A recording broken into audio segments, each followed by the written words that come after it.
ನಮಸ್ಕಾರ ಕದಂಬ ನ್ಯೂಸ್ಗೆ ಸ್ವಾಗತ. ನಾನು ಸೋನಿಕಾ ಸುದೇಶ್. ಮೊದಲಿಗೆ ಮುಖ್ಯಾಂಶಗಳು.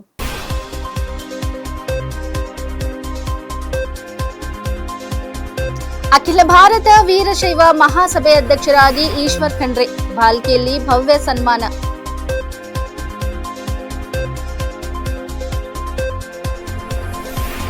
ಯುವ ಪೀಳಿಗೆಯನ್ನು ವ್ಯಸನದಿಂದ ದೂರವಿಡಲು ಜಾಗೃತಿ ಅಗತ್ಯ. ಸಾಗರ್ ಖಂಡ್ರೆ.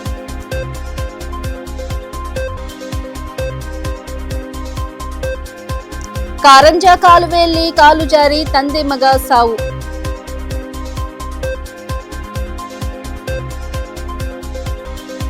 ಮೃತರ ಕುಟುಂಬಕ್ಕೆ ಸಾಂತ್ವನ ನೀಡಿದ ಶಾಸಕ ಸಿದ್ದು ಪಾಟೀಲ್. ಸುದ್ದಿಯ ವಿವರಗಳು. ಅಖಿಲ ಭಾರತ ವೀರಶೈವ ಮಹಾಸಭಾದ 24ನೇ ರಾಷ್ಟ್ರೀಯ ಅಧ್ಯಕ್ಷರಾಗಿ ಆಯ್ಕೆಯಾದ ಹಿನ್ನೆಲೆಯಲ್ಲಿ ಸಚಿವ ಈಶ್ವರ್ ಖಂಡ್ರೆ ಅವರಿಗೆ ಭಾಲ್ಕಿ ಹಿರೇಮಠ ಸಂಸ್ಥಾನ ಹಾಗೂ ಅಭಿನಂದನಾ ಸಮಿತಿಯ ವತಿಯಿಂದ ಭವ್ಯ ಅಭಿನಂದನೆ ಹಾಗೂ ಸನ್ಮಾನ ಸಮಾರಂಭವನ್ನು ಆಯೋಜಿಸಲಾಯಿತು. ಸನ್ಮಾನ ಸ್ವೀಕರಿಸಿ ಮಾತನಾಡಿದ ಸಚಿವ ಈಶ್ವರ್ ಖಂಡ್ರೆ ಅವರು, ಈ ಗೌರವವನ್ನು ಅತ್ಯಂತ ವಿನಯದಿಂದ ಸ್ವೀಕರಿಸುತ್ತೇನೆ. ಅಖಿಲ ಭಾರತ ವೀರಶೈವ ಮಹಾಸಭಾದ ರಾಷ್ಟ್ರೀಯ ಅಧ್ಯಕ್ಷನಾಗಿ ವೀರಶೈವ ಲಿಂಗಾಯತ ಸಮುದಾಯದ ಸಂಘಟನೆ, ಸಮಾಜ ಸುಧಾರಣೆ ಹಾಗೂ ಮೂಲ ಆಧಾರಿತ ಚಿಂತನೆಯ ಮೂಲಕ ಸಮುದಾಯವನ್ನು ಇನ್ನಷ್ಟು ಬಲಿಷ್ಠಗೊಳಿಸುವ ಜವಾಬ್ದಾರಿಯನ್ನು ಪ್ರಾಮಾಣಿಕವಾಗಿ ನಿರ್ವಹಿಸುವ ಸಂಕಲ್ಪ ಮಾಡಿದ್ದೇನೆ ಎಂದು ಹೇಳಿದರು. ಸಮುದಾಯದ ಏಕತೆ ಮತ್ತು ಸಂಘಟಿತ ಶಕ್ತಿ ಇಂದಿನ ಕಾಲಘಟ್ಟದಲ್ಲಿ ಅತ್ಯಂತ ಅಗತ್ಯವಾಗಿದೆ. ಯುವ ಪೀಳಿಗೆಗೆ ಮೂಲ ಆಧಾರಿತ ಶಿಕ್ಷಣ, ಸಾಂಸ್ಕೃತಿಕ ಅರಿವು ಹಾಗೂ ಸಾಮಾಜಿಕ ಹೊಣೆಗಾರಿಕೆ ಬೆಳೆಸುವ ದಿಶೆಯಲ್ಲಿ ಮಹಾಸಭೆ ಕಾರ್ಯನಿರ್ವಹಿಸಲಿದೆ ಎಂದು ಅವರು ವಿಶ್ವಾಸ ವ್ಯಕ್ತಪಡಿಸಿದರು. ಸಮಾಜದ ಒಗ್ಗಟ್ಟಿಗೆ ಹಾಗೂ ಧಾರ್ಮಿಕ ಸಾಮಾಜಿಕ ಮೌಲ್ಯಗಳ ಉಳಿವಿಗೆ ಇಂತಹ ನಾಯಕತ್ವ ಅಗತ್ಯವಿದೆ ಎಂದು ಅವರು ಅಭಿಪ್ರಾಯಪಟ್ಟರು. ಸನ್ಮಾನಕ್ಕೆ ಕಾರಣರಾದ ಹಿರೇಮಠ ಸಂಸ್ಥಾನ ಹಾಗೂ ಭಾಲ್ಕಿಯ ಅಭಿನಂದನಾ ಸಮಿತಿಯ ಎಲ್ಲ ಪದಾಧಿಕಾರಿಗಳಿಗೆ ಸಚಿವರು ಹೃತ್ಪೂರ್ವಕ ಧನ್ಯವಾದಗಳನ್ನು ಸಲ್ಲಿಸಿದರು. ಭಾಗವಹಿಸಿದ ಪ್ರತಿಯೊಬ್ಬರ ಪ್ರೀತಿ, ಆಶೀರ್ವಾದ ಮತ್ತು ಶುಭಾಶಯಗಳು ತಮ್ಮ ಸೇವಾ ಸಂಕಲ್ಪಕ್ಕೆ ಇನ್ನಷ್ಟು ಶಕ್ತಿ ತುಂಬಿವೆ ಎಂದು ಅವರು ಹೇಳಿದರು. ಈ ಗೌರವವನ್ನು ಸಮಸ್ತ ವೀರಶೈವ ಲಿಂಗಾಯತ ಸಮುದಾಯದ ಆಶೀರ್ವಾದವೆಂದು ಭಾವಿಸಿ ಇನ್ನಷ್ಟು ಸಮರ್ಪಣೆಯೊಂದಿಗೆ ಸಮಾಜ ಸೇವೆಯಲ್ಲಿ ತೊಡಗಿಸಿಕೊಳ್ಳುತ್ತೇನೆ ಎಂದು ಅವರು ಸಮಾರಂಭದ ಹಂತದಲ್ಲಿ ತಿಳಿಸಿದ್ದಾರೆ. ಇವತ್ತು ತಮಗೆಲ್ಲ ಗೊತ್ತಿದೆ,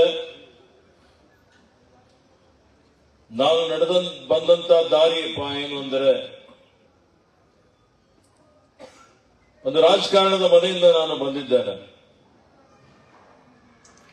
ನಮ್ಮ ತಂದೆಯವರು ಯಾವಾಗಲೂ ರಾಜಕಾರಣ ಅಂತ ಹೇಳಿದ್ರೆ ಸಮಾಜ ಸೇವೆ ಅನ್ನುವಂತ ಮಾತನ್ನು ನಮ್ಗೆಲ್ಲ ತಿಳಿಸಿದ್ದಾರೆ.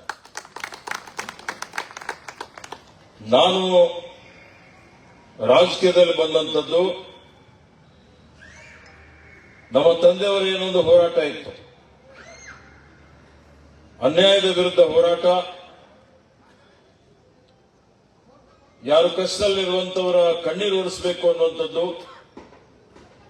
ರಾತ್ರಿ ಹಗಲ ಅವರು ಶ್ರಮ ಮಾಡಿ ಏನ್ ಸೇವೆ ಮಾಡಿದ್ದಾರೆ ಅದೆಲ್ಲವನ್ನು ನೋಡಿ ಸಮಾಜದಲ್ಲಿ ಒಂದು ಪರಿವರ್ತನೆ ತರಬೇಕು, ಬದಲಾವಣೆ ತರಬೇಕು, ನಮ್ಮ ಕೈಲಾದಷ್ಟು ಸೇವೆ ಮಾಡಬೇಕು ಅಂತ ಹೇಳಿ ಈ ರಾಜಕಾರಣದಲ್ಲಿ ಬಂದಿದ್ದೇನೆ.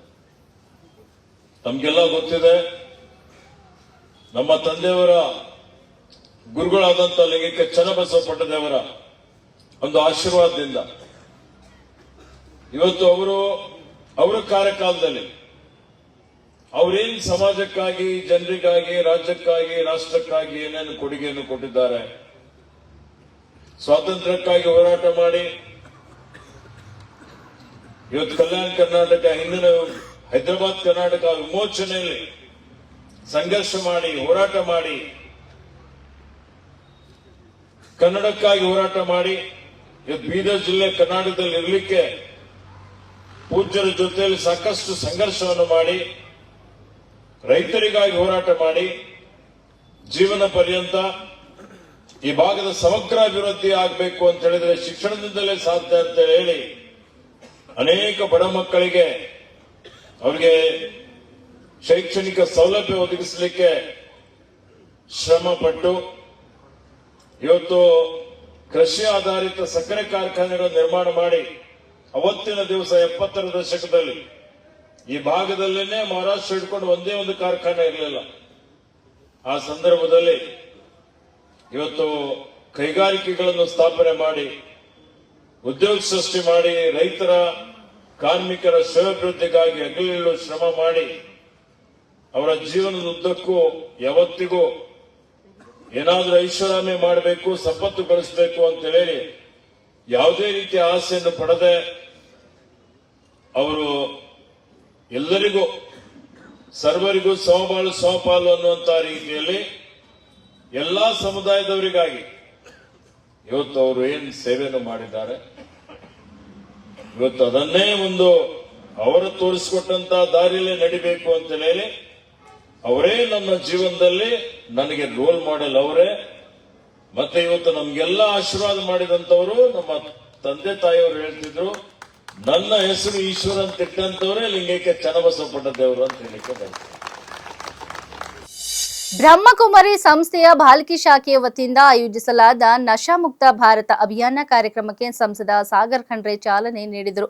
ಕಾರ್ಯಕ್ರಮವನ್ನು ಉದ್ಘಾಟಿಸಿ ಮಾತನಾಡಿದ ಅವರು, ಇಂದಿನ ಯುವ ಪೀಳಿಗೆ ಅತಿ ವೇಗವಾಗಿ ಕೆಟ್ಟ ಚಟಗಳಿಗೆ ಬಲಿಯಾಗುತ್ತಿರುವುದು ಸಮಾಜಕ್ಕೆ ಗಂಭೀರ ಆತಂಕದ ವಿಷಯವಾಗಿದೆ ಎಂದು ಹೇಳಿದರು. ಮದ್ಯಪಾನ, ಮಾದಕ ವಸ್ತುಗಳ ಸೇವನೆ ಸೇರಿದಂತೆ ವಿವಿಧ ವ್ಯಸನಗಳು ಯುವ ಜನತೆಯ ಭವಿಷ್ಯವನ್ನು ಹಾಳು ಮಾಡುವಂತಿವೆ. ಇವುಗಳನ್ನು ತಡೆಯಲು ಕೇವಲ ಕಾನೂನು ಕ್ರಮಗಳು ಸಾಕಾಗುವುದಿಲ್ಲ. ಸಮಾಜದಲ್ಲಿ ಜಾಗೃತಿ ಮತ್ತು ಮೌಲ್ಯಾಧಾರಿತ ಬದುಕಿನ ಬಗ್ಗೆ ಅರಿವು ಮೂಡಿಸುವುದು ಅಗತ್ಯ ಎಂದು ಅವರು ಅಭಿಪ್ರಾಯಪಟ್ಟರು. ನಶಾಮುಕ್ತ ಭಾರತ ಅಭಿಯಾನದಂತಹ ಅರ್ಥಪೂರ್ಣ ಕಾರ್ಯಕ್ರಮಗಳು ಯುವಕರಲ್ಲಿ ಆತ್ಮವಿಶ್ವಾಸ, ಆತ್ಮ ಸಂಯಮ ಹಾಗೂ ನೈತಿಕ ಮೌಲ್ಯಗಳನ್ನು ಬೆಳೆಸಲು ಸಹಕಾರಿಯಾಗುತ್ತವೆ.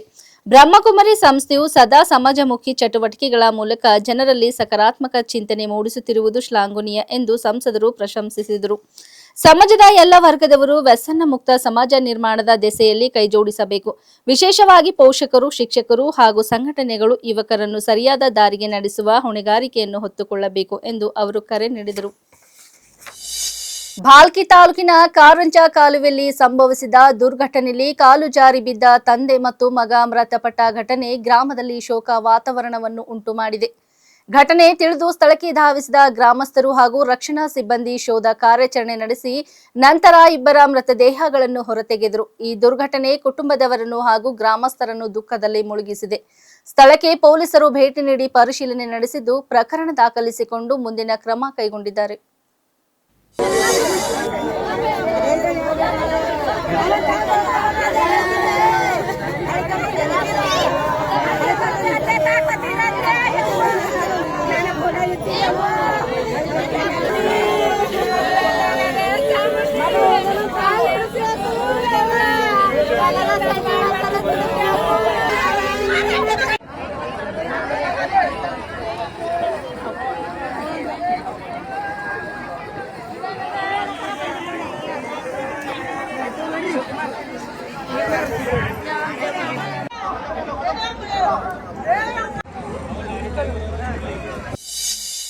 ಹಳಕೇಡ್ಬಿ ಪಟ್ಟಣದ ನಿವಾಸಿಗಳಾದ ಈಶಪ್ಪ ಹೊಸಮನಿ 55 ಹಾಗೂ ಅವರ 22 ವರ್ಷದ ಪುತ್ರ ಅಂಬರೀಶ್ ಹೊಸಮನಿ ಅವರು ಕಾರಂಜ ಜಲಾಶಯದ ಕಾಲುವೆಯಲ್ಲಿ ಕಾಲು ಜಾರಿ ಬಿದ್ದ ಪರಿಣಾಮ ಮೃತಪಟ್ಟಿರುವ ದುರ್ಘಟನೆ ಸಂಭವಿಸಿದೆ. ಮೃತರ ಕುಟುಂಬದವರ ಆಕ್ರಂದನ ಮನಕುಲುವಂತಿತ್ತು. ಗ್ರಾಮಸ್ಥರು ಮನೆಗೆ ಭೇಟಿ ನೀಡಿ ಸಾಂತ್ವನ ಹೇಳಿದರು. ಇಬ್ಬರ ಮೃತದೇಹಗಳನ್ನು ಹಳಕೇಡ್ಬಿ ಸಾರ್ವಜನಿಕ ಆಸ್ಪತ್ರೆಗೆ ಸಾಗಿಸಿ ಅಗತ್ಯ ವೈದ್ಯಕೀಯ ಹಾಗೂ ಕಾನೂನು ಕ್ರಮಗಳನ್ನು ನೆರವೇರಿಸಲಾಯಿತು. ಈ ಸಂದರ್ಭದಲ್ಲಿ ಸಿದ್ದು ಪಾಟೀಲ್ ಅವರು ಆಸ್ಪತ್ರೆಗೆ ಭೇಟಿ ನೀಡಿ ಕುಟುಂಬ ಸದಸ್ಯರಿಗೆ ಸಾಂತ್ವನ ಹೇಳಿದರು ಹಾಗೂ ಧೈರ್ಯ ತುಂಬಿದರು. ದೂರವಾಣಿ ಮೂಲಕ ಸಂಬಂಧಪಟ್ಟ ಅಧಿಕಾರಿಗಳೊಂದಿಗೆ ಮಾತನಾಡಿ ಮೃತರ ಕುಟುಂಬಕ್ಕೆ ಸರ್ಕಾರದಿಂದ ದೊರೆಯಬೇಕಾದ ಎಲ್ಲಾ ವಿವಿಧ ಪರಿಹಾರ ಮತ್ತು ನೆರವು ಶೀಘ್ರದಲ್ಲಿ ಒದಗಿಸಲು ಕ್ರಮ ಕೈಗೊಳ್ಳಲಾಗುವುದು ಎಂದು ಭರವಸೆ ನೀಡಿದರು.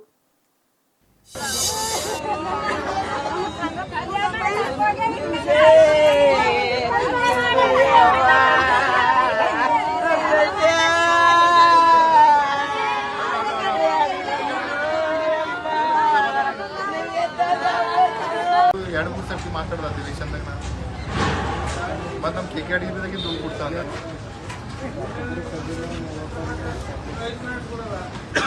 ಅದು ಹರ್ಷಣ ಕೆಲಸ.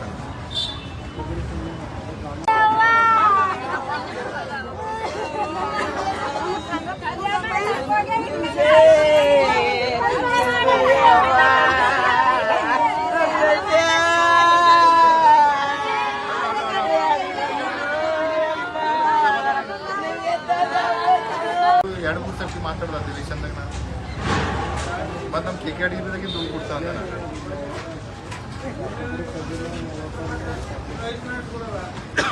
ಅದು ಹರ್ಷಣ ಕೆಲಸ. ಬೀದರ್ ತಾಲೂಕಿನ ಮನ್ನಳ್ಳಿ ಗ್ರಾಮದಲ್ಲಿ ಅಕ್ರಮವಾಗಿ ಕೆಂಪು ಕಲ್ಲು ಗಣಿಗಾರಿಕೆ ನಡೆಸುತ್ತಿದ್ದ ಅಡ್ಡೆಯ ಮೇಲೆ ಗಣಿ ಮತ್ತು ಭೂ ವಿಜ್ಞಾನ ಇಲಾಖೆಯ ಹಿರಿಯ ವಿಜ್ಞಾನಿ ವಿಶ್ವನಾಥ್ ಅವರ ನೇತೃತ್ವದಲ್ಲಿ ಶನಿವಾರ ಬೆಳಗ್ಗೆ ಭರ್ಜರಿ ದಾಳಿ ನಡೆಸಲಾಯಿತು. ಈ ಗಣಿಗಾರಿಕೆ ಅನುಮತಿ ಇಲ್ಲದೆ ನಡೆಯುತ್ತಿದ್ದು, ಹೀಗಾಗಿ ಸರ್ಕಾರದ ನಿಯಮಾವಳಿಗೆ ಉಲ್ಲಂಘನೆ ನಡೆದಿದೆ.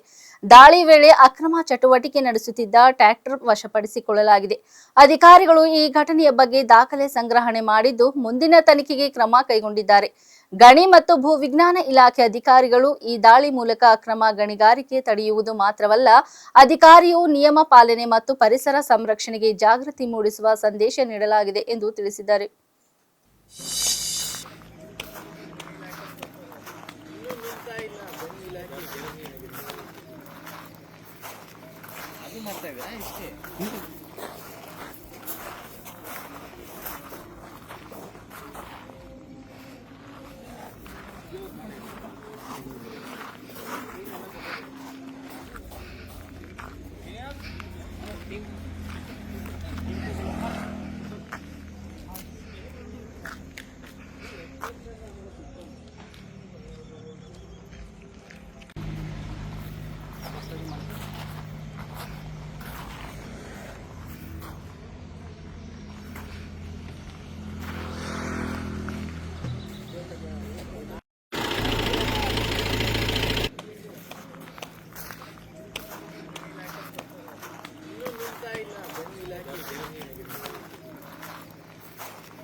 ದೆಹಲಿಯಲ್ಲಿ ನಡೆಯುತ್ತಿರುವ ಇಂಡಿಯಾ ಎಐ ಇಂಪ್ಯಾಕ್ಟ್ ಎಕ್ಸ್ಪೋ 2026 ಆಲೋಚನೆ, ಆವಿಷ್ಕಾರ, ನಾವೀನ್ಯತೆ ಮತ್ತು ಉದ್ದೇಶಗಳ ಪ್ರಬಲ ಸಂಗಮ ಎಂದು ಪ್ರಧಾನಿ ನರೇಂದ್ರ ಮೋದಿ ಅವರು ಮಂಗಳವಾರ ಬಣ್ಣಿಸಿದ್ದಾರೆ. ವೇಗವಾಗಿ ಮುಂದುವರಿಯುತ್ತಿರುವ ಜಾಗತಿಕ ಹೈಟೆಕ್ ಉದ್ದೇಶಕ್ಕೆ ಅನುಗುಣವಾಗಿ ಆಡಳಿತ ಮತ್ತು ದೈನಂದಿನ ಜೀವನದಲ್ಲಿ ತಂತ್ರಜ್ಞಾನದ ವ್ಯಾಪಕ ಬಳಕೆಯನ್ನು ಪ್ರಧಾನಿ ಮೋದಿ ಒತ್ತಿ ಹೇಳಿದ್ದಾರೆ. ಎಕ್ಸ್ಪೋವನ್ನು ಉದ್ಘಾಟಿಸಿದ ನಂತರ ಪ್ರಧಾನಿ ಮೋದಿ ಅವರು ತಮ್ಮ ಬ್ಯುಸಿ ವೇಳಾಪಟ್ಟಿಯ ಹೊರತಾಗಿಯೂ ವಿವಿಧ ಸ್ಟಾಲ್ಗಳಿಗೆ ಭೇಟಿ ನೀಡಿ ಎಕ್ಸ್ಪೋವನ್ನು ವೀಕ್ಷಿಸಿದರು. ಅಲ್ಲದೆ ಪ್ರದರ್ಶಕರೊಂದಿಗೆ ಸಂವಹನ ನಡೆಸಿದರು ಮತ್ತು ಕೃತಕ ಬುದ್ಧಿಮತ್ತೆಗೆ ಸಂಬಂಧಿಸಿದ ಪ್ರದರ್ಶನಗಳು ಹಾಗೂ ವಿಶ್ವದ ಅತ್ಯಂತ ವೇಗವಾಗಿ ಬೆಳೆಯುತ್ತಿರುವ ತಂತ್ರಜ್ಞಾನ ಚಾಲಿತ ವಲಯದ ಇತರ ಬೆಳವಣಿಗೆಗಳ ಬಗ್ಗೆ ತಿಳಿದುಕೊಂಡರು. ಈ ಕುರಿತು ಇಂದು ಎಕ್ಸ್ನಲ್ಲಿ ಪೋಸ್ಟ್ ಮಾಡಿರುವ ಪ್ರಧಾನಿ ಮೋದಿ, ಭಾರತದ ಎಐ ಇಂಪ್ಯಾಕ್ಟ್ ಎಕ್ಸ್ಪೋ 2026 ಕಲ್ಪನೆಗಳು, ನಾವೀನ್ಯತೆ ಮತ್ತು ಉದ್ದೇಶಗಳ ಪ್ರಬಲ ಸಂಗಮವಾಗಿದೆ. ಜಾಗತಿಕ ಒಳಿತಿಗಾಗಿ ಕೃತಕ ಬುದ್ಧಿಮತ್ತೆಯ ಭವಿಷ್ಯವನ್ನು ರೂಪಿಸುವಲ್ಲಿ ಇದು ಭಾರತೀಯ ಪ್ರತಿಭೆಗಳ ಅಸಾಧಾರಣ ಸಮರ್ಥವನ್ನು ಪ್ರದರ್ಶಿಸಿದೆ. ಇದೆಲ್ಲಕ್ಕಿಂತ ಹೆಚ್ಚಾಗಿ ಮಾನವ ಪ್ರಗತಿಗಾಗಿ ಎಐ ಅನ್ನು ಜವಾಬ್ದಾರಿಯುತವಾಗಿ, ಸಮಗ್ರವಾಗಿ ಮತ್ತು ಹೆಚ್ಚಿನ ಪ್ರಮಾಣದಲ್ಲಿ ಬಳಸಿಕೊಳ್ಳುವ ಭಾರತದ ಬದ್ಧತೆಯನ್ನು ಎಕ್ಸ್ಪೋ ಪುನರುಚ್ಚರಿಸಿದೆ ಎಂದಿದ್ದಾರೆ.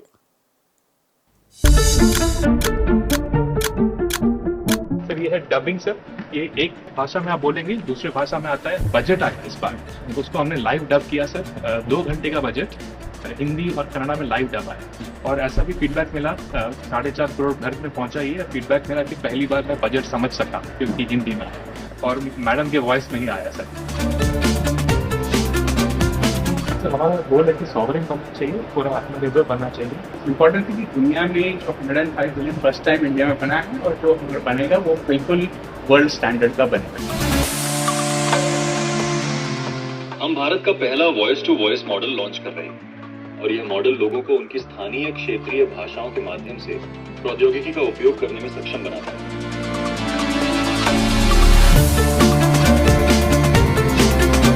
कल मैं 10 से 2 घर से बाहर जा रहा हूँ, क्या आप मेरी अतिरिक्त बिजली बेच देंगे? पेमेंट का अकाउंट जिम्मा लेगा सर पेमेंट का अकाउंट के लिए ये प्लेटफॉर्म है सर, ये प्लेटफॉर्म बैंक अकाउंट के साथ भी इंटीग्रेटेड है sir.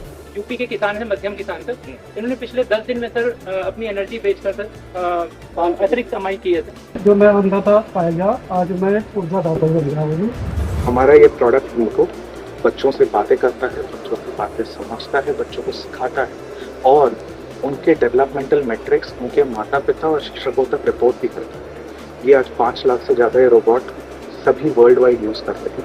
Not only make in India, this is make in India intelligence exported to the world, क्योंकि इसका जो मॉडल है वो इन हाउस बना है। ये छुपा छुपी खेलेगा आपके साथ, बच्चा छुपेगा, उसको जाके ढूंढेगा, कंप्यूटर भी मूव करता है, पूरा मूव करता है।